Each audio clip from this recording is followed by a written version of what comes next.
তুমি এটা কথাই সদায় মনত ৰাখিবা, সময় সলনি হয়, মানুহবোৰ সলনি হয়, কিন্তু তোমাৰ জীৱনৰ প্ৰথম প্ৰেমৰ স্মৃতিবোৰ কেতিয়াও হৃদয়ৰ পৰা ডিলিট হৈ নাযায়।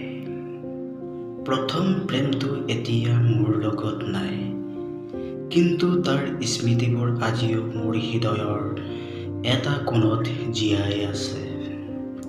চেটবোৰ ডিলিট হ'ল, ফটোবোৰ হেৰাল, তথাপিও মনৰ ভিতৰত কাহিনীটো ৰৈ গ'ল।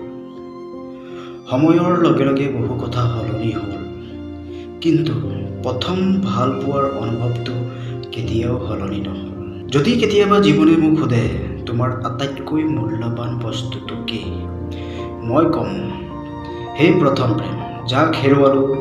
স্মৃতিবোৰ আজিও সযতনে সাঁচি ৰাখিছোঁ মোৰ হৃদয়ৰ এটা কোণত। কাৰণ ফোনৰ ডাটাবোৰ ডিলিট হৈ গ'লে পুনৰ ঘূৰাই আনিব পাৰি, কিন্তু হেৰাই যোৱা ভাল পোৱা, মৰম চেনেহ, প্ৰথম ভাল পোৱাৰ স্মৃতিবোৰ কেতিয়াও ঘূৰাই আনিব নোৱাৰি।